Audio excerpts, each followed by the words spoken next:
everyone, welcome to Can I Kick It, special edition where we're gonna talk to some very influential Black women in this game that are doing it better than probably everyone listening right now.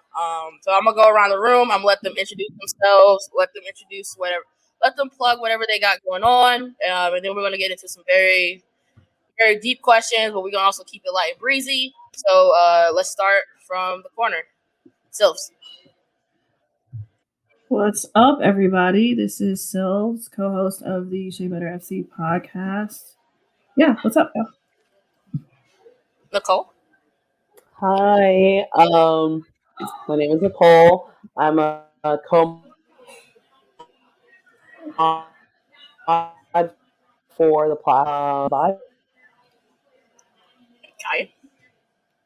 Hi, everybody. I'm Kaya McCullough. I have my podcast Unfiltered, which just dropped. I am a professional soccer player, professional shit talker. You know the vibes. Sky. All right, what's up? I'm Sky.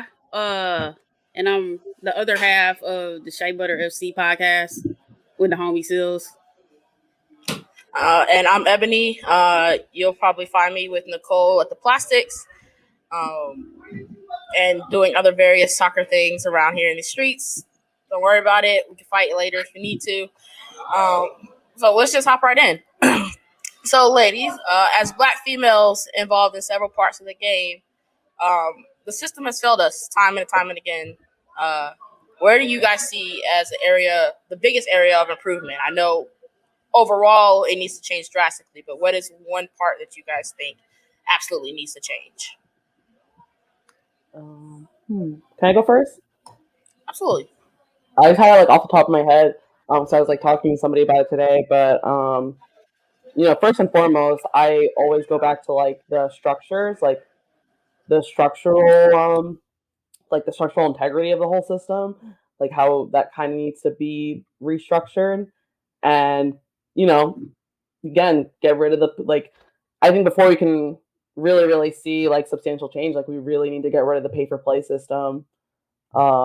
That's currently the standard that we see for U.S. soccer, because as we all know, class and race intersect, and I think that plays a huge role. I personally think it plays a huge role in a lot of what we're seeing.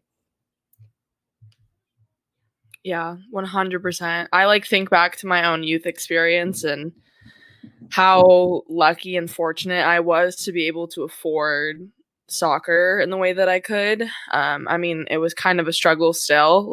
I come from a middle class family, but I was afforded the opportunities, and I was, I had parents who could pay to take me to camps, and who could pay or who could take time off work to take me to training 4 times a week, and who could take me to games, and who could afford for me to, stay in hotels to go get noticed by college coaches.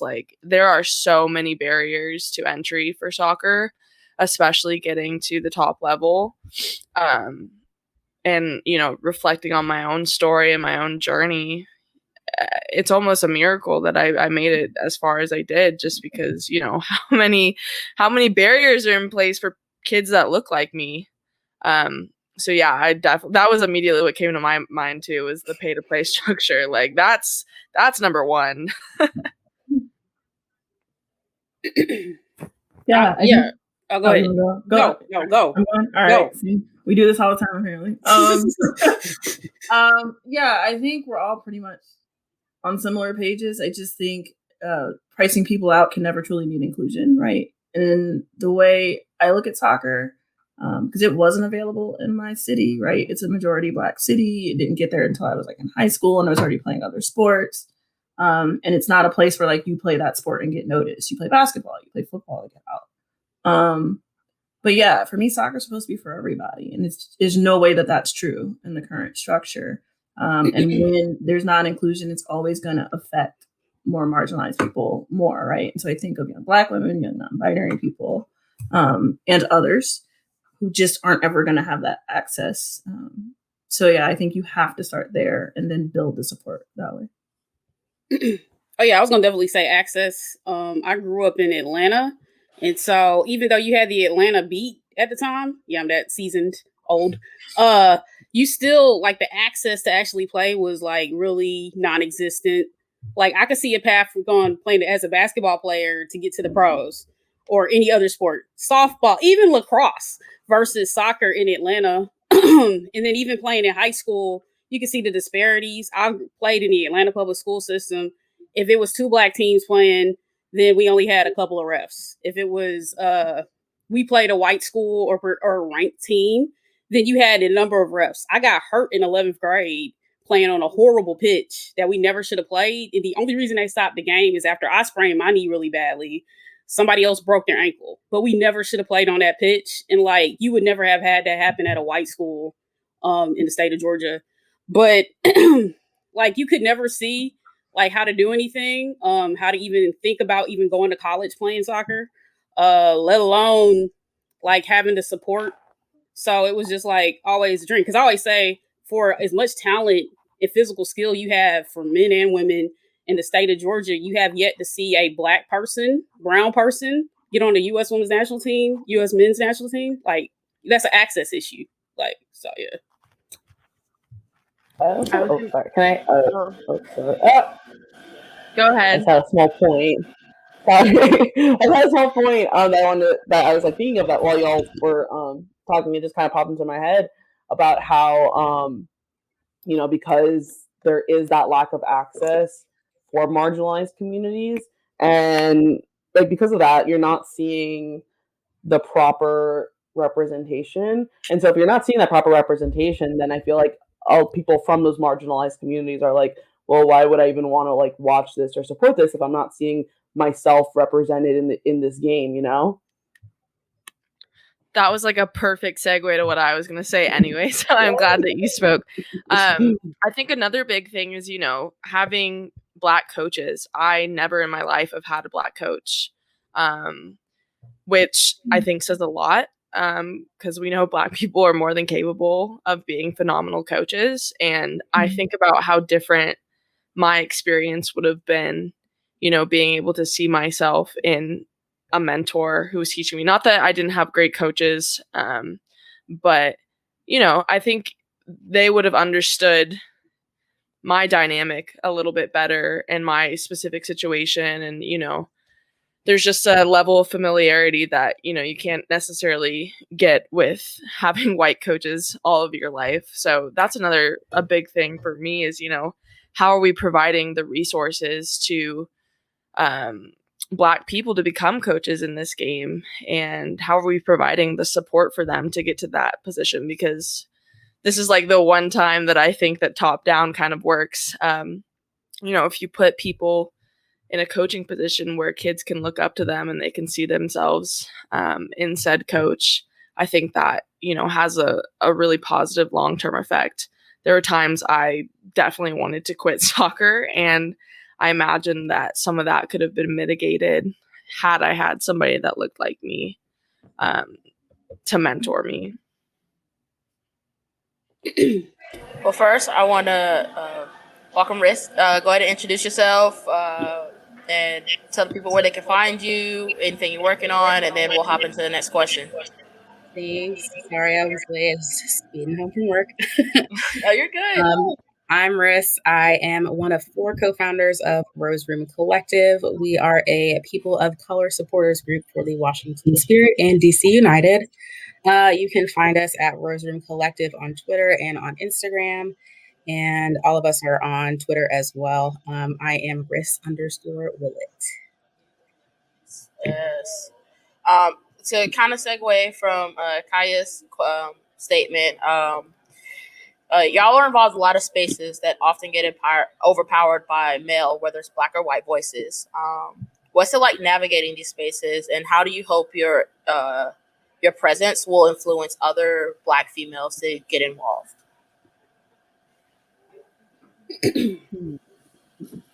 Shoot, I'll go first. Fine. Honestly, I'm so used to having to do it. Like, it doesn't register as that. Like, that's my everyday life, right? I work in higher ed. I've been in many spaces, and it's almost always the case. And I think I have more willingness to do it simply because I love the sport. It's a passion of mine. So if I'm willing to do it for my government job, if I'm willing to do it, for the sake of the kids in my family or something like that, then yeah, I should be willing to do it on my own behalf. And I honestly think, for me, I saw some community on Twitter, right? Like I saw people who looked like me who love this sport, and I was part of the outreach. And part of it's just been the pandemic and seeing mediocrity thrive and just being like, screw it, I'll do it. Like at this point, it's just like there's no excuse for me not to try to navigate the space, to figure it out, to be scared to make mistakes and get it wrong.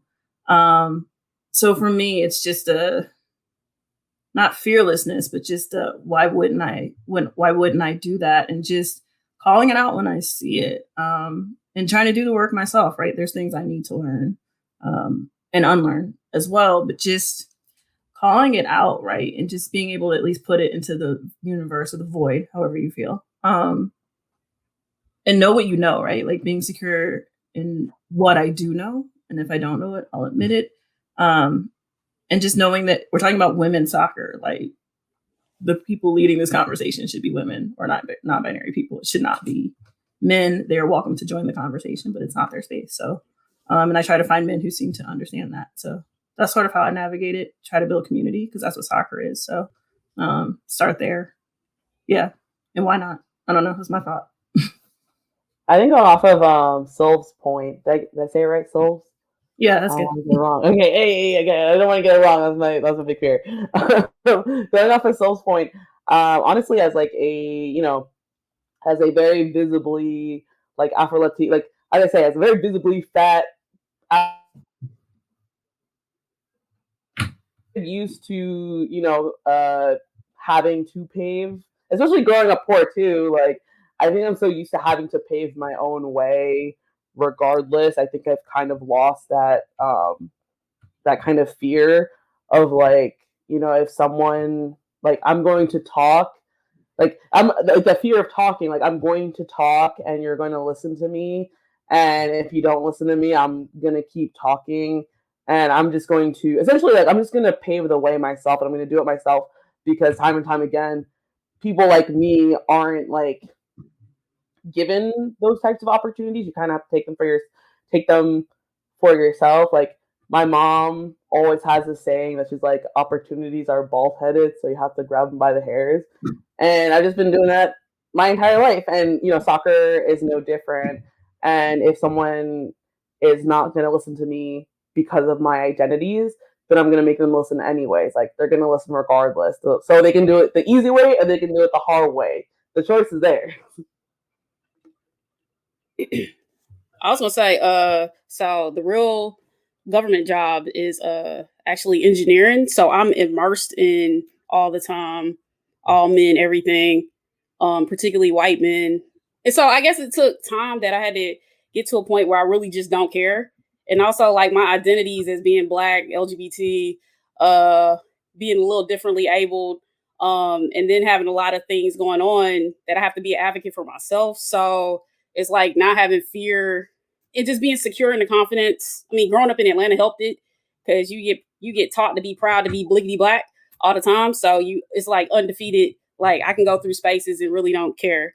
But I mean, it took a lot to even reach a point where I'll just being secure in the knowledge that I have and whatever I do, even if I'm wrong, just keep it moving. So nothing really phases me. I mean, being a Sagittarius, it helps too. But being willing to ride through and go through the doors, and then remembering that I got to do it, go hard in the paint because there are other people. I'm represented for people who look like me, and aspiring to be similar, particularly as an engineer, because you don't have like many Black women engineers in the area that I'm working in, and so it's like going through and doing it regardless. And then even being comfortable in myself because I'm from Atlanta and I got an accent and I'm on the West Coast and then people are in their feelings. And they look at me and have perceptions of what I do, but then, then they're like, oh, okay, I didn't know you had this education and all this. And then I've become worthy. But like trying to get people to change their mindsets to be appreciative of people who look like me, and open the door so that other people get in. But yeah. I guess confidence and security in self. and not giving a fuck. Oh, my bad. Not giving a care. We don't care about cursing. Go ahead. Okay. Hey! I guess This is my show, so this guy, for me, I was never really somebody who spoke out a lot, and kind of over the last year, and I think especially with the pandemic and being home a lot and seeing everything that's going on in the world, I kind of it took me at this moment of click, you need to open your mouth, you need to be more vocal. So for me, last year was a really big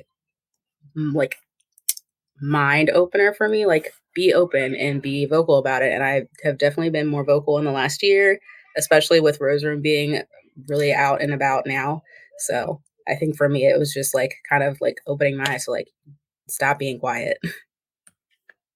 Yeah, for me, you brought up the zodiac sign. I'm a Gemini sun, Leo moon, Aquarius rising, so I'm chaotic to the core. I called myself a professional shit talker, and I really meant that, just because, I've always been one to say what I feel, when I feel it, how I feel it. Very much so a heart on my sleeve kind of person.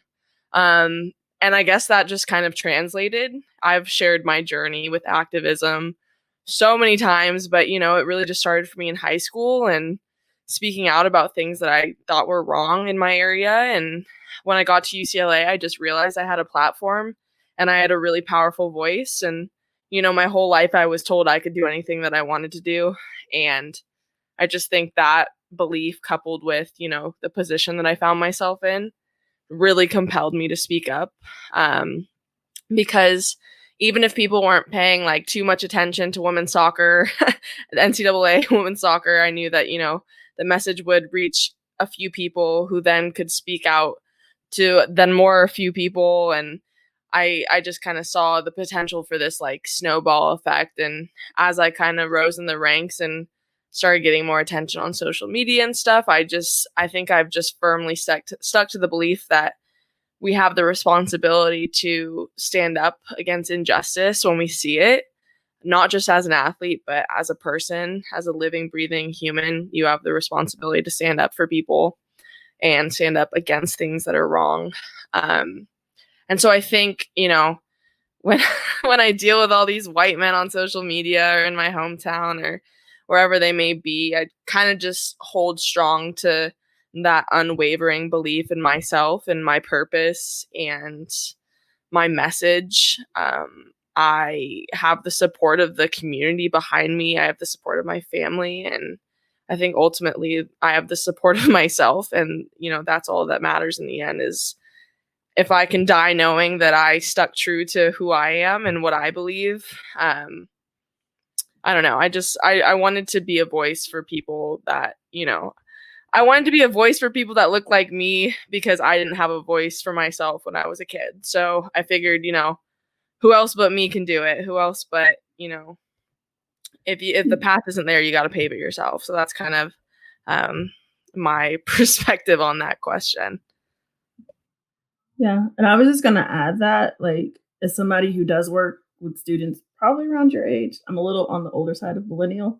I saw younger people being brave and bold and speaking up for themselves. And at some point I was just I can't leave them hanging, right? The hill I will always die on are Black kids and Black young adults, right? So I saw them doing the work, and I'm I can't sit here and be quiet when they're out here willing to put their necks on the line to stand up for who they are and what they believe in and what this sport can be. But even outside of that, just in terms of social justice issues. So the least I can do is have their back and open my mouth. So, and you're one of those people, Kai. So I truly appreciate your journey, hard though it has been. That has been inspiring. So thank you for that. I appreciate that. Sometimes it feels like a void, as you said. It's easy to get caught up in the black hole that is racism in the United States, but I appreciate that. I'm going to jump in here because, I am a part of several different groups, whether it be national for United States teams or for my local teams. There was nobody there that looked like me. But I was passionate about this game.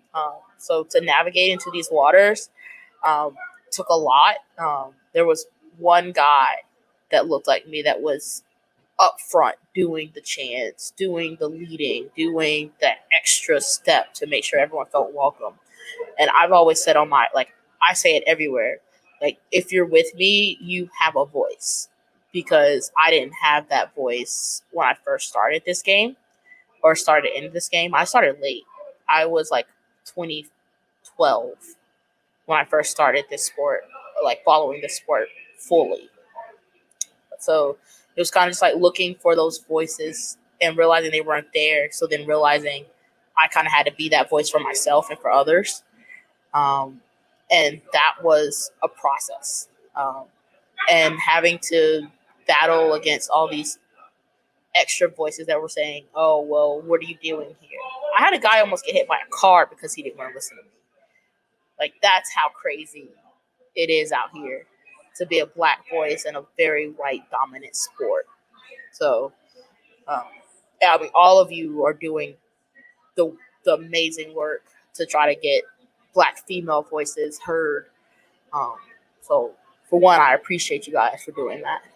Because without you guys and people doing all the extra work of podcasts, being on live TV, all that kind of stuff, playing the sport, but still having that voice of activism and all that kind of stuff, we wouldn't be at this roundtable right now. Shea Butter FC, the podcast for, by, and about Black women in soccer, featuring your hosts, Sky and Sills. In our second episode, we give you an overview of the Shea Butter FC vocabulary and music to enhance your Shea Butter FC experience. We also give a rundown of the FIFA Break International friendlies, including a thorough examination of the U.S. Women's National Team performance against Sweden. Then we review the entertaining and chaotic start of the National Women's Soccer League Challenge Cup, as we bring to you our own flavor and seasoning to this week's hot takes surrounding the global women's soccer community. That is sure to keep your skin moisturized and your edges laid. Come check us out, y'all. So, Jake, if you don't know Jake, he is amazing from Chicago. Asked who influenced you to be a fan? I guess I'll go first. I mean, obviously, I've played my whole life. It's kind of hard to separate yourself from this sport in particular. But, you know, in terms of being a fan, I feel like I've always been on the other side for most of my career, being a player. But I've always been, which is why this is like very disheartening this past year. Like, I was always a very big supporter of the women's national team growing up, seeing my legends play, and then, you know, actually getting to meet them in person was really fucking weird. But yeah, I mean, I've always said I'm like a huge fan of Megan Rapinoe. She was, you know, somebody that I really looked up to in terms of her activism, and it honestly is what kind of got me started with kneeling. But, you know, now I'm just excited to see all the black players that are just absolutely thriving, especially in the NWSL, despite the odds, despite the circumstances, despite the racism. Now that's what's keeping me around, I think. I was just talking about, you know, before we went live, I'm like looking for a team to support, I guess, in the league. And right now it's Gotham, just because the representation that is on the team. But yeah. I think it's the same from, well, it's a few things, right? So I'm on the Can I Kick It podcast, and I grew up watching the Richmond Kickers. Like, that's the first thing I ever knew of soccer. So it's very funny that life has come full circle in that way. And I remember watching bits and pieces of the 94 World Cup, Men's World Cup, because it was stateside. But for me, it's definitely the 99ers. Like, I'm of that age. I was a teenager. That was a heck of a summer between the 99ers and then Serena winning her first Grand Slam. So it was one of those moments where, like, oh, I can really do anything. And I think the two players for me were probably Mia Hamm, obviously. 9 is still my favorite number. And Brianna Scurry, because at no point did I ever think I was going to be a goalkeeper, but she looked like me, right? So again, representation isn't everything, but it absolutely matters. And I was like, Black people play soccer. That literally was a moment. Or Black women, I should say. I was like, Black women play soccer. It was a very just like watershed moment in my mind, like, oh, we can do that. Even though I knew Black women played other sports, it just never crossed my mind. So, and I think I've sort of been in and out of the world of soccer ever since. I think the national team is sort of what's been shown most of my life. And so I think that's how we come into it. And rest in peace, WPS, Washington Freedom. I'll tell you about the time I was going to go see a game and the league folded right before that happened. So that sucks. But yeah, I think I've always had an interest in the sport. And yeah, I watch men's soccer too. And so some of those players, but again, it was always the Black players. It was the Thierry Henrys, even though I don't root for Arsenal, that kind of thing. That I was always looking for myself in a sport. And I just like when Black people succeed in spaces where people say they have no business succeeding in. And so in that way, soccer has always been very intriguing to me. It's like you said, it's in spite of and not because of. So, but yeah, those two players in particular, I think, got me into the game. I could go. Let's see. I guess initially, yeah, seeing Brianna Scurry on a national team. I was a goalkeeper at my short height because nobody wanted to do it. When I was in high school, so I was the victim. Or I was playing fullback. And so let's see. That made me feel confidence in kind of doing that. I guess actually I went to a bajillion Atlanta Beat games back in the day, RIP. And then what like kept me entertained though is like I'm trying to embarrass people. So like I need creativity and all that. So Brazilian football for real. Any creative players, young and seasoned. And then I guess I really, really got like involved in terms of paying attention to tactics is after I learned in high school when you finally had legitimate coaching and help. That I was like, man, this would be cool if you like had access. Like you'd have people all over the SWATs playing football and crossing people over. But yeah, like watching World Cups with people, particularly when I got in college, I was like, man, if you had that kind of passion in the United States, it'd be totally different. But yeah, that's how I got involved in terms of playing and then paying attention. Yeah. Funny thing is that my brother, his middle name is like named after one of the I think it was like from Spain, like one of the Spain players from '94. So that's why, yeah, because he was born. My brother was born in '94, and my mom was watching the World Cup that summer, and she like I forget which. I don't know. I forget which team that he played on, but his middle name is Adonis. And she was like, she named him. It was like the middle name was named after somebody who played in the '94 World Cup. So that's always like the fun fact for '94 World Cup. Well, in terms of like, I guess how I got into soccer, I feel like growing up, I didn't really have a lot of like role models for like women role models for sports, except for like Serena Williams because she's a badass, and I'm like, I want to be like her at all times. And but besides that, I didn't really have a lot of women in soccer that I really looked up to. I mostly got into soccer because of this family friend that lived like a block away from us would invite us over all the time for I think it was the 2010 World Cup, and we would just like come over all like for every game, and probably since that point, World Cup had always been such a like really fun time, and then I grew up with a lot of boys, and they all play FIFA, and they would talk about like the teams they would play as, and I'm like, well, that sounds really interesting. I like soccer in general. I'm gonna look more into it, and actually, like, oh, wrong side. AC Milan was probably like one of the first teams I really got into. Even though I'm mad at them right now because of the whole ESL thing, but whatever. They're probably like one of the first teams I really like, first like club teams that I had really like gotten into. And then in college, I met one of my best friends, Chris, who got me into like watching the Red Bulls, and it just kind of was like a gradual thing that happened, just in terms of getting into soccer. I think everybody's heard my story. I didn't really get into it until about 2011 when I got to go to, 2010 when I went to Argentina for a school trip. Got to watch the World Cup with Messi, Argentina. Then came back, watched the 2011 World Cup, and then it's just kind of been that ever since. It's taken over my life ever since. Yeah. We talked a little bit about NWSL. Well, we talked a little bit about Atlanta Beat. Ooh, damn. But we can go into NWSL. So the first week of NWSL, a lot of people found out that words matter.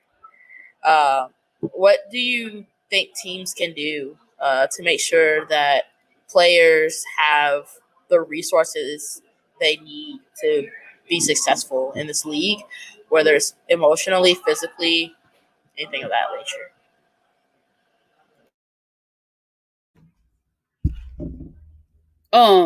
Let's see. Well, first off, we talk about this in the upcoming. Well, we've talked about it every episode. Oh, we got a whole segment dedicated this week to this situation because we had to open the library because it's getting ridiculous. But they definitely need a diversity, equity, inclusion office entity building in every team. And they also, so to help them like seriously to deal with and be aware of all their blind spots, to make sure they're accountable, make sure they're doing the work. Counseling, like paying for mental health, psychiatry, support services, something in accountability. But you got to have it at the league. Like the league office actually has to do the training and like read the books and do the work. Like it can't be for play sitting on the shelf, like for decoration. You can't. Like even what happened today, like putting out statements after the verdict. But it's like y'all been acting a fool the last 3 weeks. And so it's like, at least get into some legitimate diversity, equity, inclusion type of connections of something that's substantial and legitimate. Because it's crazy to me I work in corporate America, so you have that exist in some kind of influence at companies, but to just even think that like the Black Women's Player Collective came into existence last year and you don't have even diversity, equity, anything of substance in the NWSL or even for the US Soccer Federation, this is crazy. So it's like, then understanding that these women are dealing with stuff by themselves, not getting help to navigate things. And then you see stuff play out in media, you see things play out, the same foolish infractions, things not get dealt with because you don't even have the resources to do it correctly or white people even understanding the issues. So yeah, having that kind of some diversity, equity, something, and then actual support from the therapy standpoint. I mean, that's a start. But it's there's a whole sermon on that. But yeah. I'm just gonna keep it a buck with everybody. Better PR people who understand the nuances of misogyny and the repeated beating with a dead horse trope of the white woman damsel in distress. PR people who understand that. But other than that, definitely I agree with what everyone said. Just better, more support, like more mental health services, more support in the mental health services side, because I can't even imagine how much like I can imagine it, but I can't really like understand how much like having all that vitriol directed towards you, like how much that takes a toll on you, and how much like people who don't even know you outside of playing a sport saying things about you, like how that must weigh on players. And I think there just needs to, instead of just kind of leaving players to their own devices in that respect, there needs to be like more support and just being like, yeah, like we understand, like I feel like a lot of times players are kind of just left, kind of just thrown to the wolves, and the people at the top are just like, peace out. I mean, I don't know. That's just my perspective from what I've seen. But yeah. Yeah, having lived through last summer while being an NWSL player, like I feel like in a lot of ways I've kind of kept my mouth shut surrounding this as to not create controversy and as to not, lose my job or my standing or whatever the hell I was concerned with at the time. There needs to be a lot.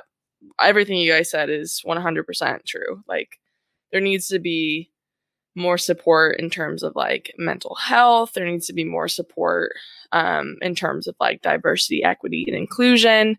That all needs to happen. There needs to be mechanisms for players to report instances of racism so that they're not just swept under the rug.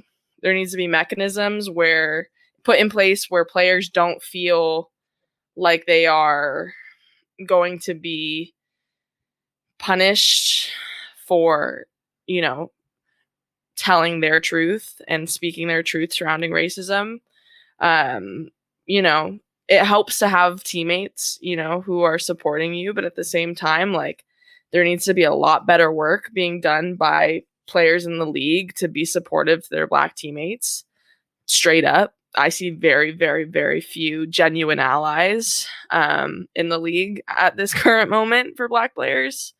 There needs to be training for staff and not just, training that's like, hey, we're ticking a box. Like training that genuinely teaches people how to deal with racism and how to confront it in the workplace. I mean, because at the end of the day, like it is a workplace. And the fact that, you're not seeing these structures for diversity, equity, inclusion put in place for these clubs is concerning. So, this is a lot longer of a conversation to be had. And maybe one day I'll tell my story fully. But, I myself was put in positions that I was just very, very, very deeply uncomfortable in. And that were, reflecting back very harmful to me. And, in a lot of ways drove me to straight up depression last year. So, there's a lot that needs to be done, but I think there needs to be mandates for diversity, equity, inclusion. There needs to be mandates for mental health help for players. There needs to be mandates for, your job will still be secure even if you're reporting these instances of racism. Your job will still be safe. You won't fear repercussion. You won't fear, losing playing time for speaking out. And it's not happening. And I know it's not happening. And so that's why I get so upset when I see these these statements being put out by this league, because I just know it's not happening. I know for a fact it's not happening. So that's my 2 cents on that question. We can have another conversation off camera if you all want to know more. But yeah. I definitely feel like, just going off of what you said, I definitely feel like a lot of times these places, those like these, corporate structures in general like that, they'll do like one PowerPoint on like diversion, inclusion, and equity, throw in a couple quotes by Kimberly Crenshaw and like call it a day, and they'll be like, yeah, we did it. We're not racist, and it needs to go further than that. Yes, exactly. It needs to go and further use Kimberly than Crenshaw that. incorrectly, by the way, but okay. Exactly. They're not even using her quotes right. It goes so much like it goes so much deeper than what those like little PowerPoints say or do. There's like, I mean, there's just so much I can get into, but it just makes me so, whenever I see those types of statements, it just makes me so mad. So I'm like, you definitely y'all have definitely done that little PowerPoint, and y'all still treat your like players of color, staff of color terribly, and like, or you have the performative panel. Yes, I think what pissed me off the most, honestly, and I'm sorry, I don't want to I think what pissed me off the most about that whole the whole discourse thing on Twitter, what was it, last week, the whole discourse on Twitter is that people were like actively like being like we're actively coming to the rescue of the person, behind, I guess, the person behind the social media, or coming to the rescue and being like, well, but they're a wonderful person. Da, da, da. Well, I guess, but it doesn't absolve them of what they've done. Like, just because someone is a great person does not absolve them of their racism. It doesn't absolve them of their misogynoir. It doesn't absolve them of their implicit bias. I don't care how good of a person you are. If you don't admit to the things that you do or the biases that you have or the lens that you have, then like the work is never going to get done. Yeah. My answer to people who say people are good people is good people went to lynchings and watch people hang from trees. So good doesn't mean anything to me. Nice doesn't mean anything to me. And your grandparents were nice people and were probably at those lynchings, just keeping it in the butt. My family had to run away from the South to not die. Like, do you know what I mean? Like, I don't have it in me. I'm sorry. One real quick thing you could do is not find people who speak out against a racist incident while not actually doing anything about a racist incident. That would be a great start. For the few white people who are really trying to, I guess, unlearn, learn, whatever we want to call it.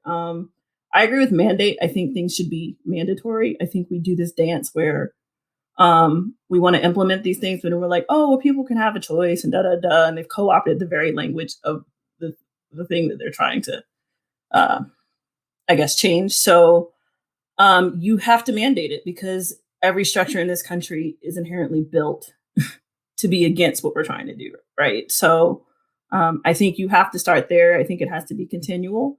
There is no end journey to unlearning racism or sexism or ableism or transphobia or homophobia, any of it, right? There's no end. You're not completed.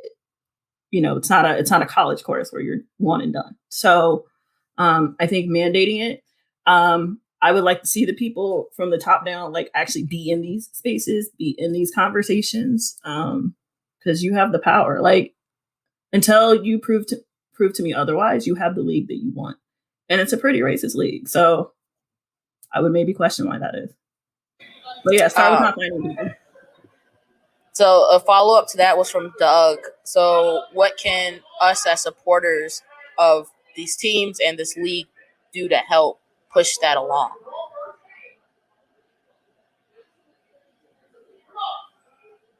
I mean, to me, it's just continue to be vocal.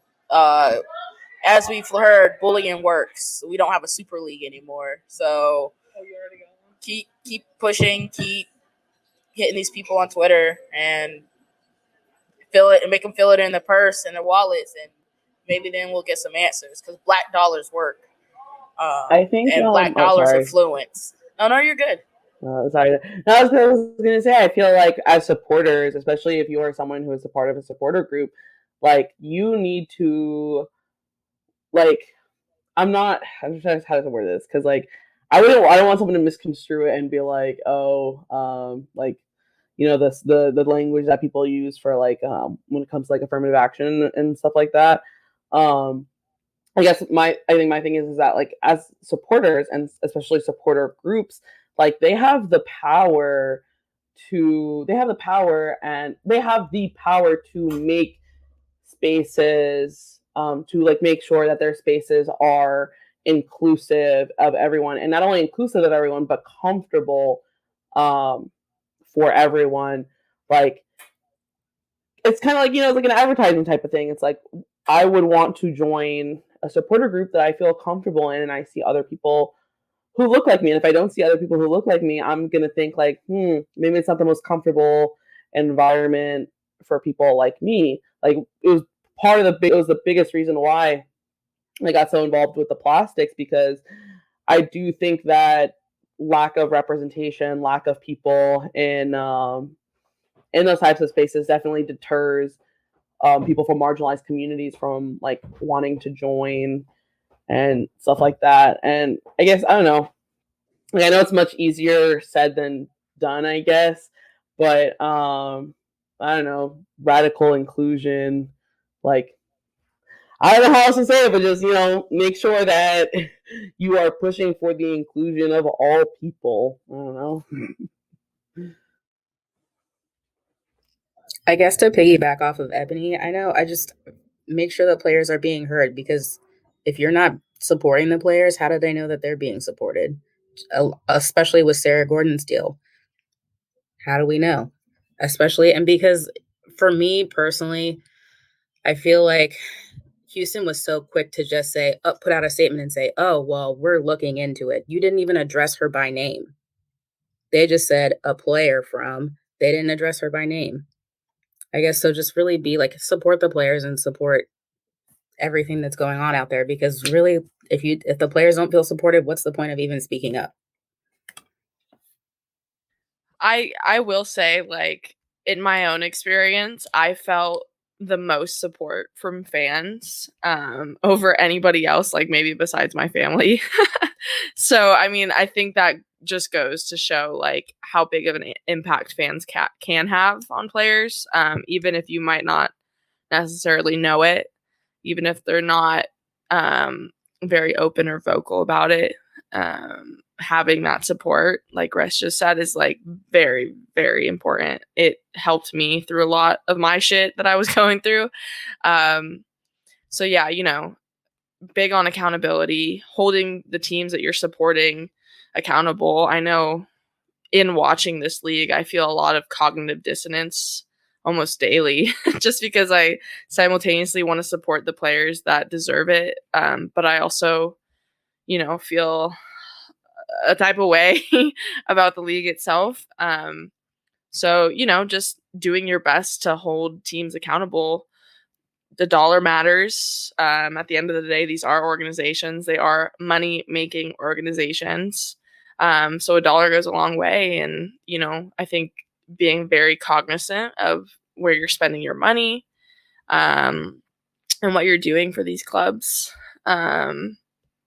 is just something to think about as you move forward, you know, in this space, and as you look to create change in the soccer space, just being very cognizant about, you know, what your words are and where your money's going, and making sure that they're very aligned. And then, yeah, just supporting players when you can.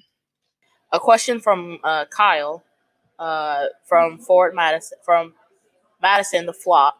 What advice would you give to Black guys who are interested in getting into women's soccer?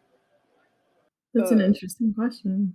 I mean, well, as I say for like the WNBA, like watch the games and don't have these preconceived notions because it's women. Like it's football, it's soccer. And come with the open mind because they're playing it. And if you want to try to compare it, I'm gonna keep it 100. If you're trying to compare MLS to NWSL, like it's fire. The product that you see on the field, that, you know, we have to endure some stuff on ESPN, all the ESPN news, ESPN bedroom, all that. Are you playing every MLS game? Like, but you can't get the NWSL games and they're way higher quality. Like the higher quality you see from the women's games, from soccer and basketball, because it takes so much to even get to the point of being professional, and for what you got to go through for the lack of money. Come at it with an open mind, because, you know, you probably learn something, see something. And yeah, have open-minded expectations and come with good thoughts. But yeah, support, I guess, locally and wherever you can. That's a start. Yeah, I was gonna say that start local, and support like the athletic interest of the Black women in your life, right? So one reason I loved sports is just because my dad was super supportive. He was just as excited to see Brianna Scurry in '99 as I was, right? Like, so, and he's always been really good about that, right? No matter the sport, picking out the Black player and being like, you know, that's it, and coaching girls teams and things like that. Like he was that dad, right? So in that sense, I'm very lucky. But yeah, I just think supporting locally, right? Like go cheer on your high school, go cheer on your local college, go cheer on your HBCUs, go do, you know, go invest and be involved. If you can find it on TV, I know how we broadcast soccer in this country is super problematic and it costs money, another pay barrier. But yeah, like go support. If you're near an NWSL city, go see a game if you can. I mean, please be safe, distance, all that good stuff. But just support as locally as you can, because soccer is a community sport first. And and then catch games on TV if you can with Paramount and CBS and wherever else they're showing them. Yeah, and just really get into that. Find players whose styles you like. If you need to compare them to, I guess, the men that you've watched, that's fine. But it is a different game. It's in many ways it's not, but it plays different. It feels different. But yeah, it's a beautiful sport if you want to get into it. I think it's a little hard to watch casually, but I think there's a lot of things you can find to like about it. And the same thing with any women's sports. Just keep watching, keep supporting. Put your money where your mouth is too, right? Like there's some pretty great jerseys out right now if you want to support that way or buy tickets. Fund a trip for a local like girl soccer team to go watch an NWSL match or a college match or something. You know what I mean? Just try to help mitigate the access barrier. I think that's a really good way to start too. But yeah, watch. YouTube is there. You can watch some films, some highlights if you want to do that. But yeah, start local, work outward. I think most importantly too is just like treating women's sports in general with the same respect and reverence that you would treat men's sports, because I feel like a lot of times I've encountered this where men will be like men won't take it as seriously just because it's women's sports, you know. And I was just thinking about this like tweet that Yogi actually Yogi had, where he was like talking about how like it'll look like guys who haven't like worked out in like 10 years will have the most audacity and be like, yeah, like these women, they're not as good. Like I can definitely beat them on the field. And it's like, bro, no, you can't. And like I think again, just having that like same respect and kind of like what everyone else is seeing here is like, you know, just go into it with no expectations. Just watch it for the sport. And an interesting point that that I like thought of kind of a while back was how you know, women and men play soccer differently, or play sports or any type of physical activity differently. And instead of us being like one is better than the other, I think we should just appreciate the differences for what it is. Like for example, I was watching this interview for the Oh shit, what happened? I thought it was me after the 3 shots, and I was so confused. I'm sorry. I was like, did my internet go out again? No. Oh shit. That was some good points though. We're gonna let her come back in a couple minutes. Sorry, Nicole. So, I guess as a follow-up, Joseph asked from Banter Pub, what can Black men do to show support for women's soccer, and what can they improve upon in terms of supporting and, I guess, showcasing?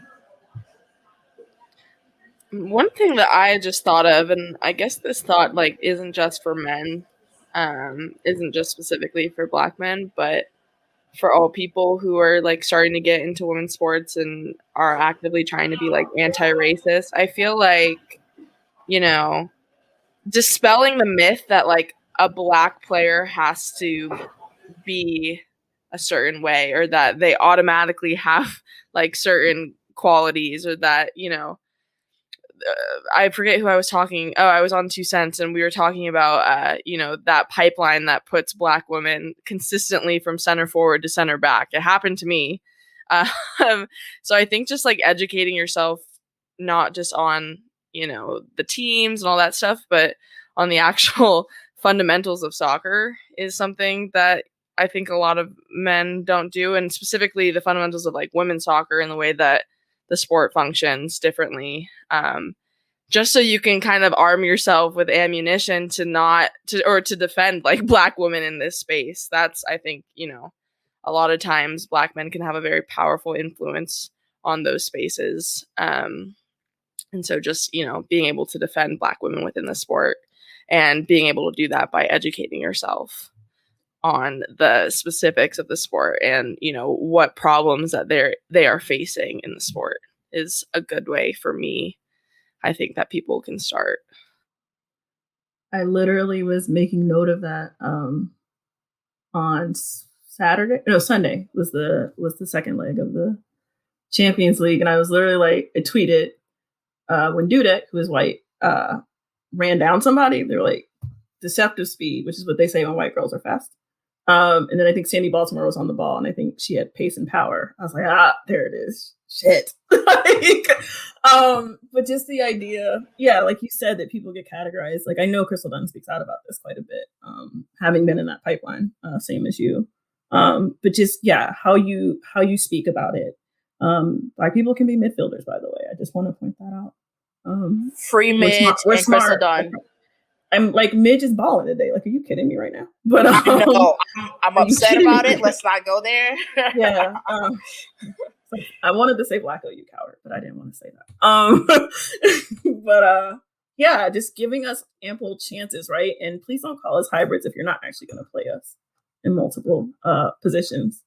That would be great. So we're hybrids in theory, but not for real. So just supporting in different styles of play, right? I think particularly in America, we get sucked into this.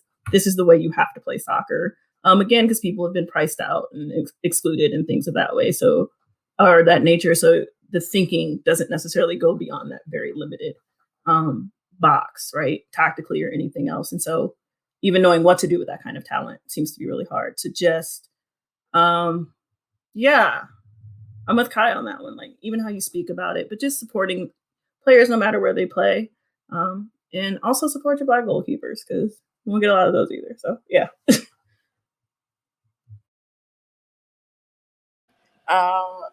Anyone else?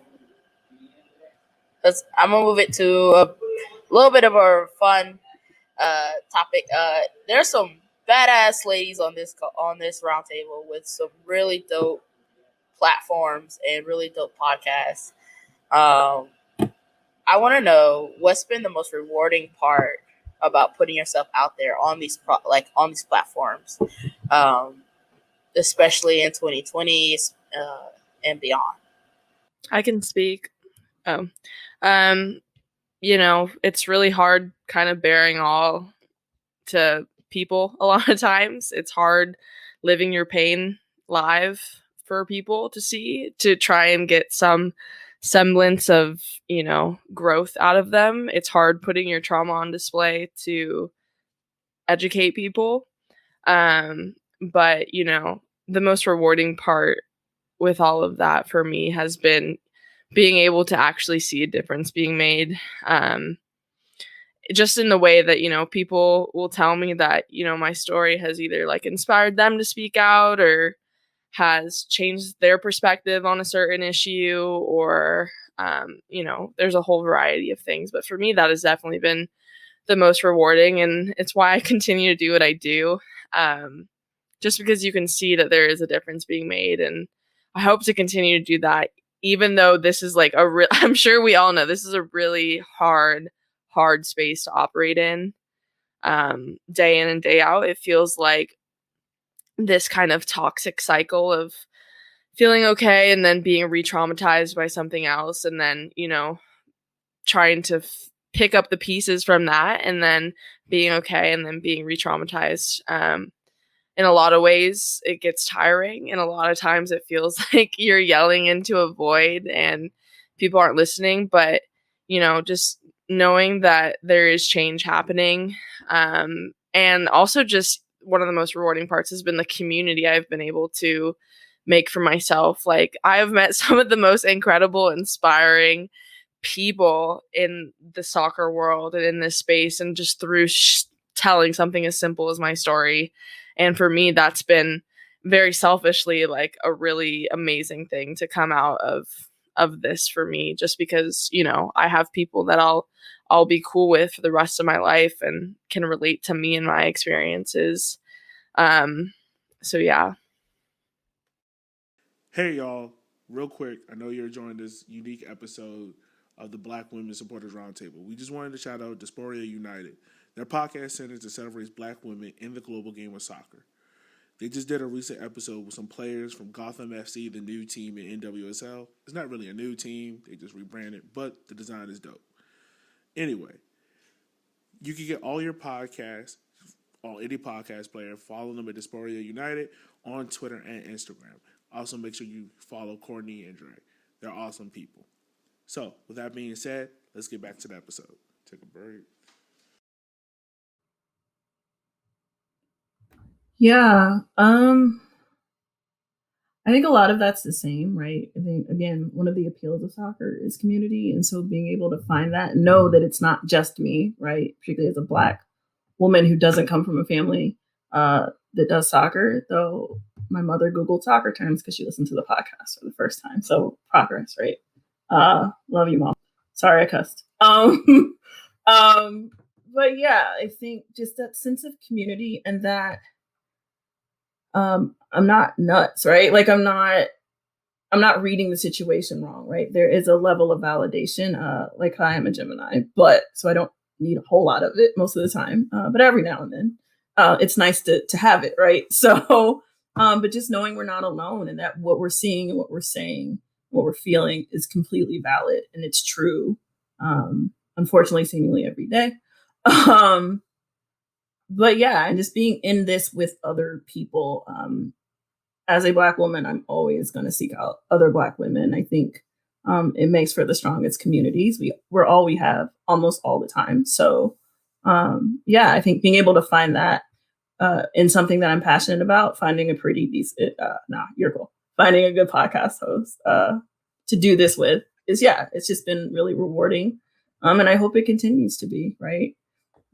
Yeah, I love doing this. So I love talking about soccer. So yeah, that's it. I guess it would be like, yeah, like both Akaya and Sills said, like the community. But then, yeah, not only feeling validation from what you're seeing, but even for like the fun stuff, like when I have crazy ideas, like, you know, I'm not crazy in some of these theories that I have when we play in GM. And then even me and Sills being able to talk like crazy football and then spin off crazy foolishness. And then be able to put it on a podcast, that's cool. And then even having conversations with people from, you know, around the world, uh validating or arguing, you know, because I have a public account because I was tired of seeing hot takes, bad hot takes not based in film and fact, and so I had to like speak, and then it got me in a world of conversations, and we got a podcast. And so, you know, being able to do that, being able to interact with people, being able to feel valid for the foolishness, but then for the foolishness that's good and cool and fun, you know, yeah, and meet, you know, the equivalent of Black Twitter for football. That's cool. That's some dope shit. Yeah. Black soccer Twitter is undefeated. Don't let anybody tell you otherwise. Because even in this, even in terms of the Super League, you know, we talking about that it's a bad situation. But if we had to endure the Wednesday night football games with the Joe Buck, and then, you know, all the craziness, the All-Star game in the Milan and Atlanta, and, you know, all the performing arts places with the polls, you know, it would have been a mess. But let me. I'm trying to figure out how Man City called AC Milan and Inter at the same damn time. They were playing phone roulette. It's a whole nother conversation. We'll talk about that afterwards. It's okay. But speaking for myself, it's kind of helped me. Being in these spaces has helped me like grow friendships. Ooh, words. Some 3 shots. I'm sorry. Because I think soccer is universal. So everywhere you go, there's someone that speaks that language of soccer or football. Um, so to have that in common with someone, even if it is for 90 minutes, can create some of the biggest friendships that you could have for a lifetime. Like, I wouldn't have some of the friends I have if it wasn't for me going to Wake Med Soccer Park every weekend for 2 years. Or I wouldn't have some of the friends I had if I didn't do that Dos Acero in fucking Ohio. Hopefully I never have to go back to Ohio. But it's those friendships that these spaces, these podcasts, these supporters groups, that this game can make within 90 minutes of meeting someone that kind of helped me love this game even more. So yeah, that's kind of where I've come from with it.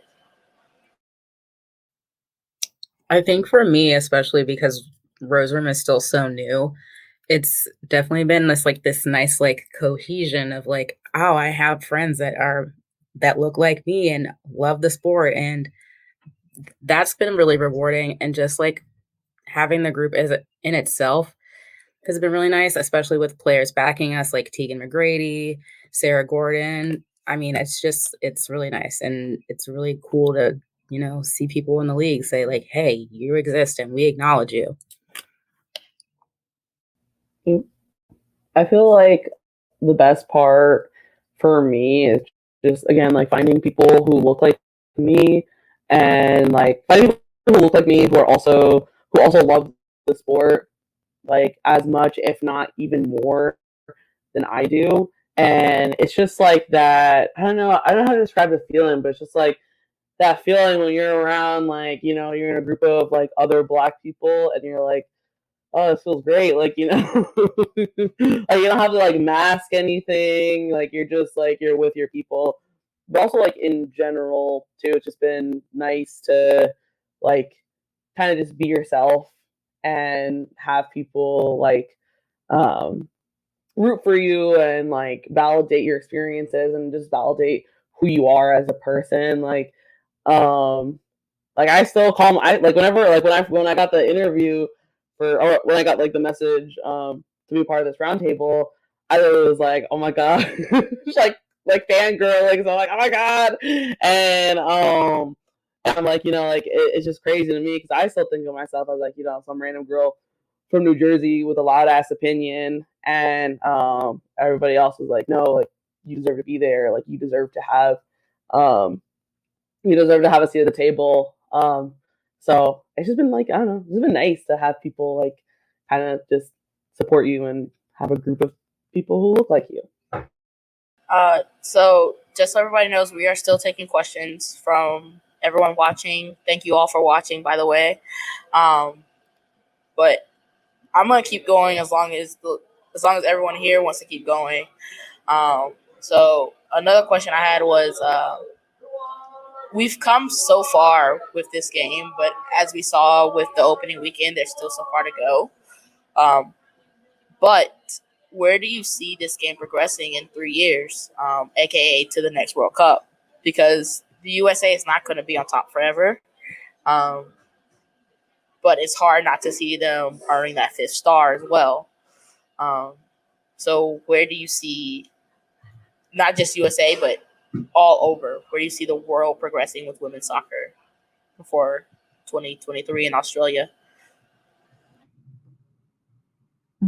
It's gonna get blacker real fast. So I would super suggest that people get real comfortable with some stuff for a while, because all the people coming in terms of USA still wants to be on top aren't white. Like the people with the generational talent aren't white anymore. So and that's again in spite of all the racist ways that you tried to make them not be a part of this equation. So I've been screaming that into the void for a while. Like whether you want to or not, you better get right, because it's coming and it's here, quite frankly. Just seeing what Brianna's doing, seeing what Trinity's doing, some of the other players. Yeah, we're here now. So get right or go with God. I don't know what to tell you at this point. So yeah, I mean, I think that's part of it. And I think that's true in many countries, right? Because it's obviously racism and anti-Blackness is a global commodity. So I would say that for most federations, you might want to figure out what this next 3 years are going to look like. And we're not going to be on top forever, but I think we'll always be competitive in so long as we essentially have a free talent pool, right? That's a whole different conversation in terms of being able to just put people from college who don't get paid to play sports. So yeah, I think soccer's gonna, in America for sure, is gonna have to have. Sorry, the United States. I don't want to exclude the entire continent, but we're gonna have to have a reckoning, whether the white establishment wants to or not. So yeah, we're giving you the tools. I don't know what else to tell you after that. So I feel that what's going to happen inevitably is if you don't fumble the bag, it's going to be a lot of coin being thrown. And so there's going to be this sport, if you do it correctly, could be a $1 billion situation.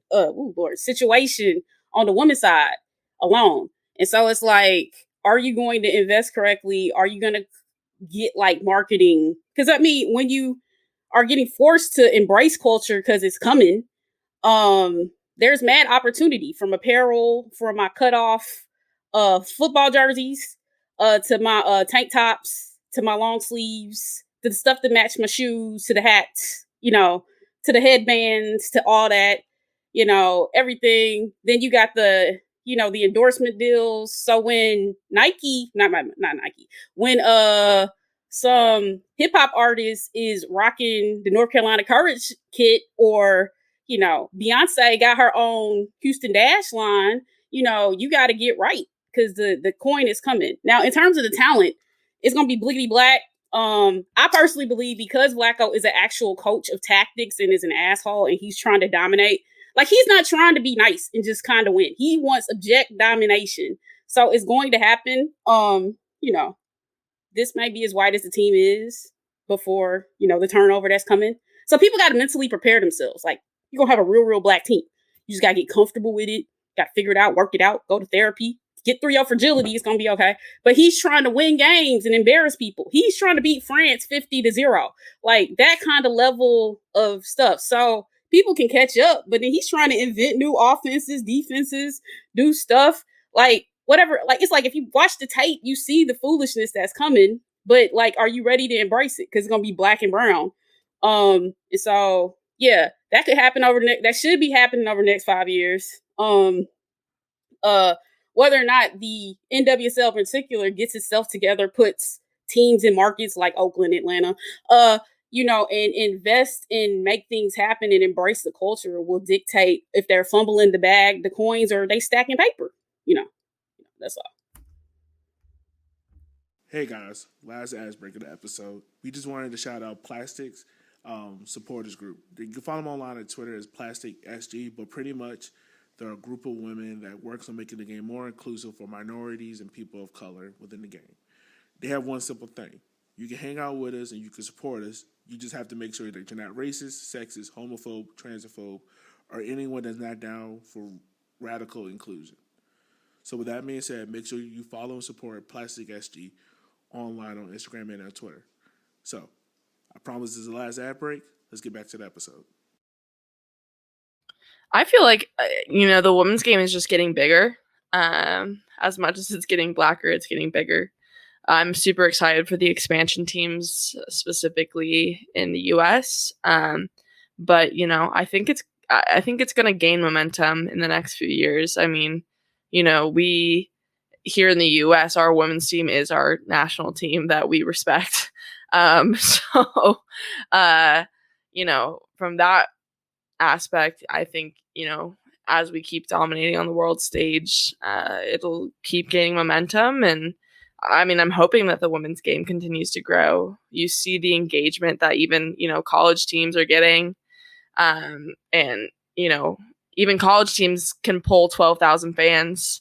So I really think that momentum is building, and I'm hoping that a lot more markets are going to be open to NWSL teams, because the desire to watch women's soccer is there. It is there. People will pay, and it's just whether or not that investment is being put into the women's game. So I'm excited to see where the game goes in the next few years. I definitely think it'll be blacker and browner. I definitely think it'll get bigger, and I'm excited. And as it gets bigger, that's why I think we need to make sure that we're walking kind of the straight and narrow in terms of anti-racist work, because we can't expand ideals of white supremacy as the game continues to grow. We can't allow for it to continue to get whiter. We can't allow for it to continue to get more racist. So yeah. Honestly, the only time that I ever felt like going out and buying a USA flag and just waving it around like nobody's business is whenever the US the US women's national team won, or they win a game, or they won the whole thing. I'd be like, yep, that's my country. Yeah, I've never been really more American. I've never been more American than in supporting the women's national team. Exactly, because they're just good, and I think that I still think it's so funny that whenever the U.S. men's team, like, they go to the what's the thing called again? The qualifiers, and they like lose every time, and people are like so defeated, like they're like, it just sucks. Like I wish we could go to the World Cup, and I'm like, we have just start watching like women's soccer because like they're actually like really good, and I definitely think I've been seeing that like excitement bubble up for the past couple of years, like even from non soccer people get really excited about the women's like the U.S. women's national team, like start getting excited about that. And I think if we can keep that momentum going for the next couple of years, I really think that though like we can at least make watching like the women's national team like easier and like make it more like mainstream, I guess, and kind of like hopefully that becomes like the norm of like like we'll be like, oh, like let's go watch the like US women's team at the local bar and like get like riggy wrecked while they're like winning. And I would definitely, I don't know, it's just like that there's just that like excitement of like you're kind of on the precipice of something like really important or something really big. It was the same feeling that I got when like within the past year I felt like there was a bigger renewed interest. Well, not renewed, but I felt like there was like a bigger interest in like women's basketball. Like I felt like the interest was starting to get. There's always been interest there, but like I feel like even for non-basketball people, like because of the work that the women's basketball, like WNBA has been doing, they've been getting a lot more attention, and I think they'll want to like watch they'll want to watch and support the WNBA has definitely gotten like bigger, and so I'm hoping that like we can just continue that momentum for like all women's sports, and also because like WNBA, I'll marry all of them if I could. but yeah.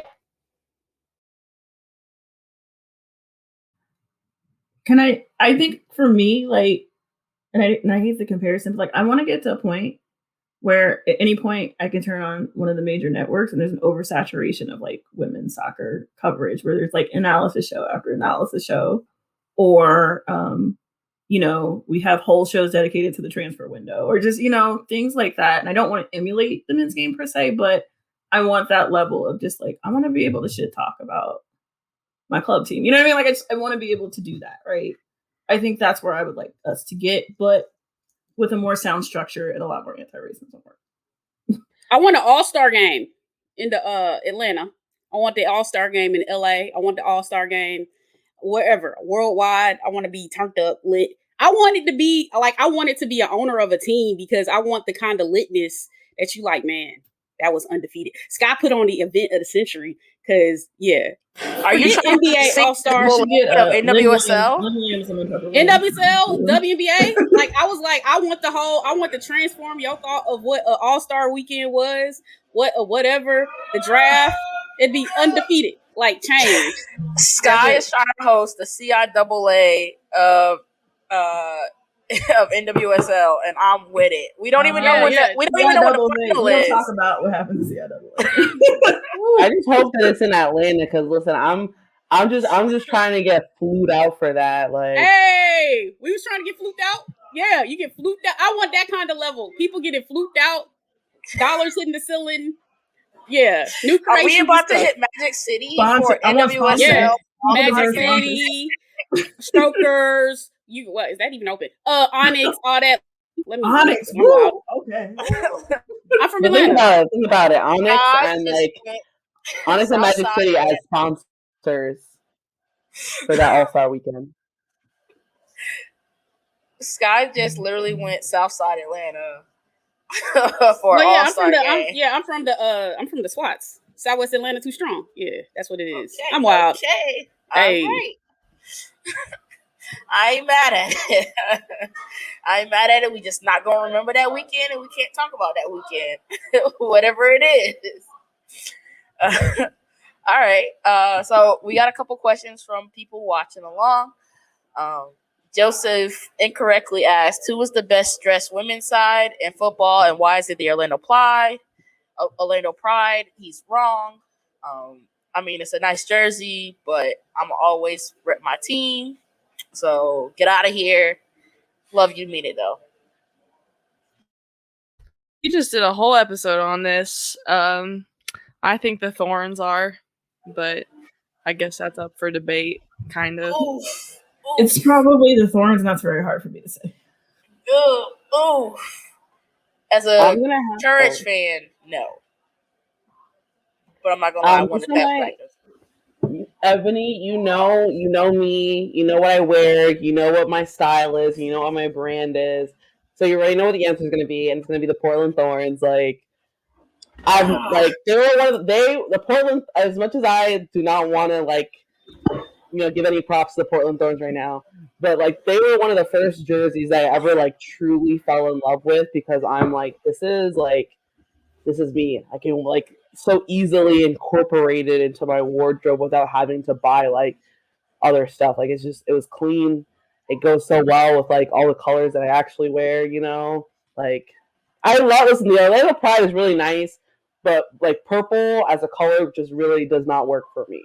It's cool, it's nice. I will admit that it is a nice jersey, but purple, not for me. Wait a minute, Orlando Pride, that jersey's fire. Where you at? I feel you. It's fire. It's fire. It's fire. It's fire. I'm not gonna lie, it's nice, but it's better than the North Carolina situation. I didn't know it had the ocean. Whoa! I didn't know it had the ocean to the picture. Do you want me to show you? It looked like, I thought it was a navy blue T-shirt, so it was nice to see. That's what I'm saying. Whoa! I'm about to get rooted on it to your face. Oh yeah, I'm grown. I'm gonna tell you the truth, straight up. But that's what I'm saying. The Orlando situation is pure fire. I can't wait for the white one. I am definitely ordering that one. It's gonna have be on the back. But okay, that's fire, because that was an improvement, because the white T-shirt situation and the navy T-shirt situation going back and forth. Why am I dropping $120-something for a plain T-shirt? When the Orlando, you got the purple to the black, and then you got you feel like you in space. Now they need to play like they in space, but you get all the whole thing. And if I could get me a Pride's jersey with the teal, first of all, call me up, man. The Pride is very predictable. Their back line has been the same for 4 years. Wait, why we gotta go there? Don't slander them. They working. Well, they don't got a midfield, but that's a whole nother. They don't have a back line either, and they definitely got no one scoring up front. Wait, what? It's a tactical situation. You got a 4. You got a 4. No, you got a 4-2-4. I don't know. Put people on what the field. Tactics is no defense, just vibes. Ask Mark Skinner that. That's the question you gotta have with him. Come in here and say Gotham's jersey is really great too. Oh, yes, that's garbage. That is a plain blue jersey. That's okay. I mean, gotta chill out. But I like the blue. Listen, I love the worst jersey of the year hanging out back there. The worst jersey of the year is definitely going to be the Louisville Racing one. It's trash. It's garbage. It's trash. Mint green, it would have been trash. Sorry. It's trash. It looks like your grandma's blanket on her couch. It looks like your grandma's blanket on her couch. It looks like the last minute Easter dress your mama made you pick out. Chill out. That's the worst jersey of the year. Yo, we get a band. We get a band. Your grandma's couch with the plastic on it. Exactly. 100%. Thank you. But also, Orlando is trash. They will always be trash. Next question. Why you gotta do that? What's all that anger for? All they gotta do is get a right coach. I could be the coach. It's all about a rivalry. Put Marta and LaRue. Put them up there somewhere. They already there. Somewhere up there. Put them up there somewhere up there. You can't play. We score 4, and if you score 4, we score 5. If y'all not scoring 1, well, even shout out to the Chicago Red Stars. I used to be on that narcotic too, but I had to get off. Y'all did my girl when y'all traded her to Houston. Okay, we gonna keep this one going, everybody. Kyle asks, "What player, past or present, would you have coffee with?" I don't like coffee, so nobody. And I just don't like any of these players. So next, any soccer player or NWSL specific? to idolize a player is to have hope, and hope is the one thing that kills you. So I'm not. Wow. Wait. Okay, but, like, are we talking like coffee or like coffee? I think probably just like sitting down and just having like a conversation, right? Maybe. Because if it's just like sitting down having a conversation, who I want to converse with? Oh, I want to talk to Sydney LaRue on a real ass level to know what the hell is good. Because I want the unfiltered memoir. Like, I want the unfiltered 411. Like, tell me how you feel. Like, I want to know. That's I want to fair. know. Like, I want to know.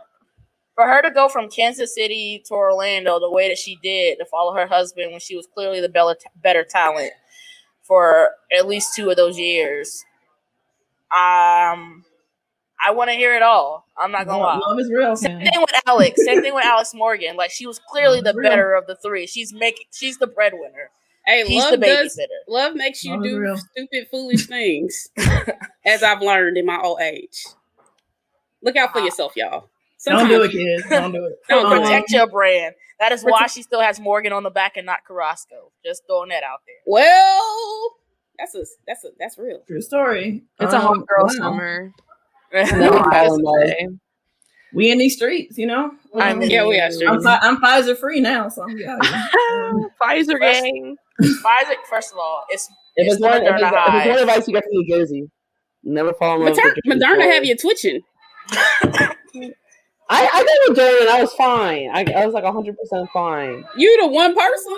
Oh no, Pfizer like had me messed up, but then I moved like a bajillion pounds of weight trying to get the sale from the Dick's Sporting Goods for the lifting stuff because I be in the gym. But anyway, like I was stupid after my first shot, then it kicked me the next few days. But it's gonna be okay. But we're gonna be out here. I don't know if I want to have coffee with somebody. I would like to know what Sarah Gordon actually said in the shade room. That's it, Sarah. That's not what did you say. You know? She choosing violence on a Tuesday at 8:00. I mean, we do want to know, Sarah. Come through. The shape of the streets. I mean, if we gonna bring the smoke, if you had to bring the smoke against one player, who would it be? Is the answer not Rachel? I feel like I'm gonna exclude myself from this conversation. I just feel like people want to fight her. You know? Yo, every deal. My team just lost. My like team just lost, so I'm gonna get hella messy. Yeah, on a Tuesday night. We just lost. They just scored in extra time, 4-3. That Bills black goals win the game. You know what I mean? So. Yeah, you got to put more. See, that's what I'm saying. You put more goals in the net, then you win. You don't need defense. You just need to put offense. Let's go. Race car Ferrari. You're saying that to a defender, fam. I was a defender. Like I'm saying, I was a defender. I understand you need to go, be great. Offense, that was a fun game though. Now you lit. But you lost. I mean, I got beef with someone from the league. I got beef with Ashlyn Harris. So that's the anger at Orlando. I was wondering. I was like, damn. Well, this was years before she ever played at Orlando. No, this actually started with Orlando because they tried to get me banned. Yeah. They said I said some racist, homophobic, sexist things over a right? You see this whole face? Over a megaphone. I'd be like, what? Oh gosh, there were so many players I got beef with. Who's that one player? As NWSL player, I'm so bad with names. That she I think after it was like everybody was kneeling except for her. Like, remember? On my team? On my team?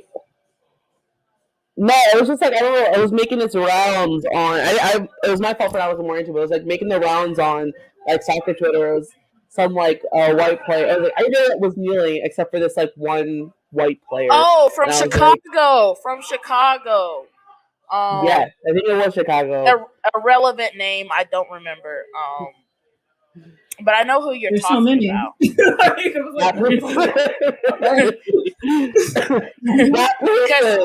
because it was Casey and it was performative Julie together on the field. And she literally placed two fingers on her shoulder to say, I too have experienced racism. And but like a finger's worth. Just one finger. Yeah, like, one and a half. Hey, based on the NWSL promo and the mini movie for the Challenge Cup, that saved and changed the world from racism. With that little act, those two fingers, we solved racism. It's better than the Kumbaya. She's the Kendall Jenner of NWSL. She's passing on the Pepsi. No, you know what? Donald Wine asked, when y'all choose violence on Twitter, how can black men assist in backing y'all up? Be violent with us. It's fun. Yeah. Get the tambourines, get the church clap. Answer, right? She said the church clap. You need shooters at this point, man. You need pop. The gun, come on. So are we just the point guard in this situation? What are we like? Well, if the chopper's gonna spray, you gonna spray the chopper. Like, all right. As you can see, we be on that Malcolm X energy. We trying so hard to behave. I do not practice nonviolence. I try very hard. But we be trying to behave. Like I wake up and it chooses me. The violence chooses me when That's I what I'm talking about. That's what I'm talking about. I've got crazy people in my mentions right now talking about receipts, and I ain't seen a damn one yet. And I'm just waiting for the day for them to pull up to Wait Met Soccer Park, Shaylin Stadium at Wait Met Soccer Park, so that we can look at them together. Saying, I mean, she was making it seem like she had like the CVS. Like the CVS version. I know, right? She bought a pack of gum and she had the whole receipt. And I'm like, show me. And I ain't seen it yet. Y'all should have let me drink. I'm gonna go all in now. I think, handling the naysayers in the mentions, I don't like dealing with that. Every once in a while, I'll like quote tweet a troll or something, or quote tweet something that's problematic, just so people can see what I'm dealing with consistently. So maybe y'all can just handle that. Like, let me just talk my shit, and you guys can handle all the repercussions that I don't need to deal with, because I am working on keeping my peace and staying centered. I have my crystals, I light my candles, I try and find my peace. So black men, y'all can handle that. That can be your job. Protect black women, that's what we mean. Or you support and provide the ammo for the spray, because I'm about that life. Like, let the people know I am about that. If you have issues with me, you can appear in the DM and we can have a grown up conversation. I'm gonna leave it at that. There we go. But yeah, support. Either let people stay in their, they sage if you sage in the place and you trying to contain your energy, or you ready to go off, like, be supportive either way. Be supportive of the artillery spray or the peace and relaxation. Yeah. I'm on like 50 milligrams of Vyvanse. So if you catch me during the day, I'm ready to let that chopper sink. But I think even as like for me, like even as someone who is like I acknowledge my own privilege as someone who is like lighter skin, and I have 3C hair. Like, I still fight for for other black women who I still fight for other black women. So I think if I can do it and I can recognize my own privilege, like other people don't have any excuse not to jump in and help, or jump in and fight, or try to keep the peace, or try to keep someone's peace. Yeah, I recognize that too, because I'm a part of the Highlighter Coalition. I'm quite light skinned, the blessings of the genes of the Native Americans and that run in my blood with the African lineage. Yeah. So yeah, I feel that. Yeah. That's why I want to talk about like colorism. We're going to have some eps where we get into racism and we talk about the colorism foolishness where y'all act like certain players aren't black or you ignore super melanin based players. And see, that's going to piss some people off because we gonna go there. They're not there yet. We're going to have to wait. Well, yeah. That's not a conversation they're ready for. They ain't ready for that. But we going to go there. Y'all just get ready though. Cause I mean, we being peaceful. We being peaceful in our podcast for now. There's always an appropriate time to choose violence. Just throwing that out there. I still think though that one of the things that like not like we in particular, but I think like in general, one thing I wish we could like talk more about like as a whole like Black women soccer Twitter is like, you know, Black women who play soccer, like how do you protect your hair? Like what do you do with your hair? Like how do you protect it? Like, what do you do? Because like even with my hair, like when I was playing sports, I didn't know what the fuck to do because like I'm like I don't want to like if I put it up for too long, it feels gross. Like it's not gonna look nice. But if I wash it, it's not a wash day yet. Like I need help. Yeah, I noticed that conversation was happening with the NCAA women's tournament, and like faces are beat, people got lashes. Always like just I looked a mess when I played sports. Like at no point did I have my stuff together. See, I'm in the camp of like I get my eyelashes done. I got them done throughout like most of my career at UCLA. I used to play with like these long ass acrylic nails just because I was always going to be the baddest on the field. That's for sure. So yeah, no, obviously my hair is different, but like in terms of having a beat face, my face was always beat. So yeah, like I want to know because like even like I want to say, hey Jessica McDonald, how you doing your locks? Because I see they be fine, and they're pretty long. Like how you doing the maintenance on that? Yeah, I got several questions for several people. Like yeah, like how you do, how you take care of the hair? Who's your support? Who you got out here? Because I've been trying to find a loctician in LA. If y'all know somebody, to like. So I don't have to do it myself. So this magic here just doesn't happen by myself. Somebody can do it. Who's doing the eyebrows? How you staying right? What's the concealer? How's it not dripping? Who's doing the threading of the eyebrows, whatever. Yeah, these are good conversations. I would want to know. So you're basically asking for vibe checks in the middle of a game. Appreciate you. Yes. Hey! Yes, she is. Yes, she is. All right. We can roll with that. Whatever these players need to look good, feel good, play good, I'm good with it. So if you need the eyelashes done, just go for it. However you getting the hair done, however you getting it right, whatever you need. Because I know male players that have their rituals of like they can only get a haircut like the Thursday before a game because that's good luck or some bullshit like that. And everybody has their rituals. So like whatever you got to do to go out and score another goal, because she scored again today. It hurt that we didn't play defense and we lost 4-3, but whatever. Not hurt, just sad, a little tipsy. It's the preseason. It's going to be okay. Yeah, it's preseason. Just they did all that Twitter hype for a preseason game. We're not going to talk about that. But the better team won. It's okay. What? I'm sorry. Can I cut her mic? Yeah.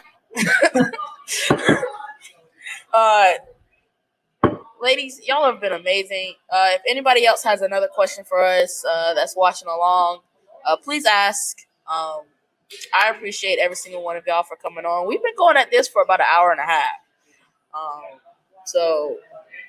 I think that's if y'all want to keep going, I'm down to keep going. I'm here all night.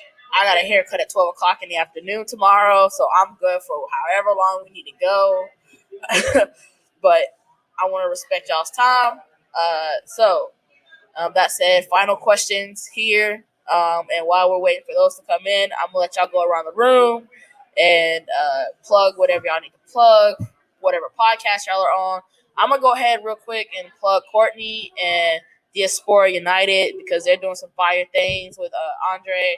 I appreciate them, even though she couldn't be here because she was covering the Gotham versus Courage game, which Gotham won 4-3 in extra time. It hurt me to say that score. Um, but shout out to them. They're doing good things. I can't wait to see what comes up from them. Uh, so while we're waiting for those last minute questions, if you guys want to start going around the room, Sylvs, if you want to start. Sure. I mean, I guess the biggest plug is our podcast, Shea Butter FC, and it's SBFC _ podcast at on Twitter. I gotta ask, how And you come up with that name? it was because I think it might have been, it was either Kristen Prescott or it might have been a Midge goal. I don't remember. It was an obscene goal that some black player hit, and I just screamed Shea Butter bomb one day, and it stuck. I was like, that's the name. It sounded really black and really like a black woman, to be quite honest with you. So yeah, it's random, but it worked. And then you can find me on Twitter as well at Southern Sylvs. Kaya? Sorry.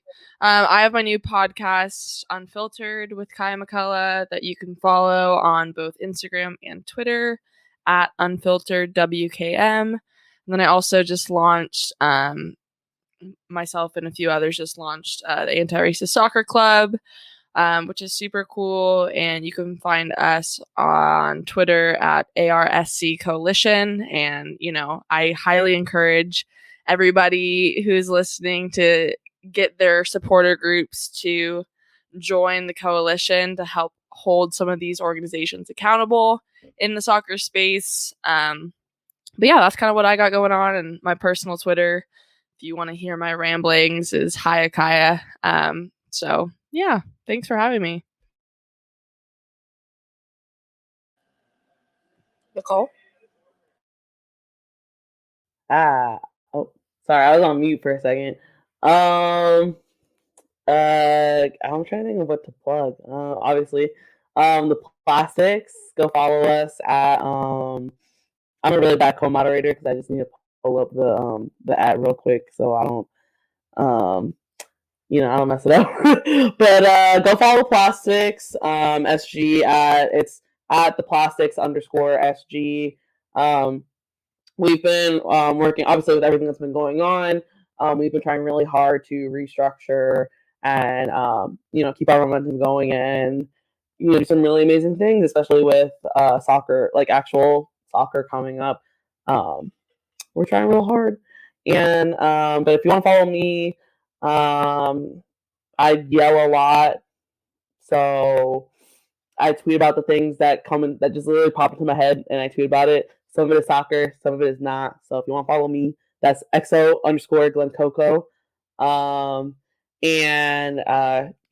wanted to give a quick shout out to my my supporter group for the Red Bulls, which is Empire Supporter Club. I'm pretty sure they're the oldest supporter club in the MLS, and they are awesome people. So I want to give them a little shout out, and also a little shout out to my brother, who is finding out on Friday if he passed the bar, which we're all hoping that he does, because if he does, he'll be the first person in our family to not only graduate from college, but also first person to get any sort of post-secondary degree, or essentially he'll be the first lawyer in the family. So yeah. Riss? I'm just gonna plug Rose Room. Right now we are partnered up with the Axe Group, followed by Pride Raiser. We are supporting Open Goal Project. I believe, let me check right now. I think we were pledged up to $205 per spirit goal. So that's what we're doing right now. If you want to follow us, you can follow us at Rose Room Co. And then if you want to follow me personally, you can follow me at Riss_Willow. Sky? Let's see. I guess check out our podcast. This week episode, I guess, will drop sometime today. It's another 2-parter. Because racism. But get interactive. Hit us up on the SBFC @ _ podcast If you listen to the podcast, let us know what you think of the Shea Butter crossover. Let us know what you think of our picks for you'll hear about the top 10 and our other stylings of randomness that pop up in our podcast. Also, shout out to Florida Culture for doing our production and holding us down. And then also, I'm on Twitter at the Sky FYE and in football as in FUTBOL as in football. Yes. Where I talk a lot of stuff, soon it'll be about the Atlanta Hawks embarrassing me, but then it'll also be the Atlanta Falcons, says I'm everything Atlanta. And then I guess, whatever happens. Because I'm not, I don't know what's going. Well, depending on what the ESL happens or not, whatever, we'll see. Whatever, I don't know what's happening with Manchester United. That's the other team I support, but we won't talk about that. But yeah, they've already said no. So I'm a Man United sport, so I know they've already said no. Blazers are out. You know what I mean? Good for y'all. They said Nate Bennett not in it, so it's okay. And my name's Ebony.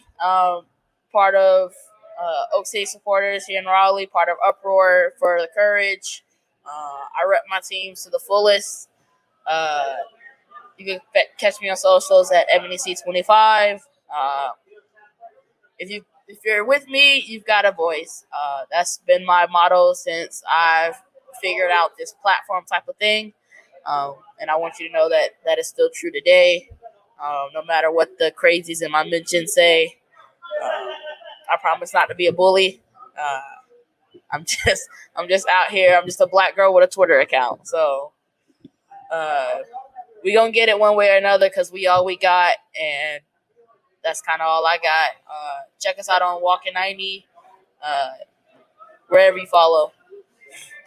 So on behalf of all the wonderful, amazing women on this roundtable today, on this live discussion, I want to thank y'all for tuning in. Y'all have a good night, and stop. Listen to black women. Believe black women. Peace.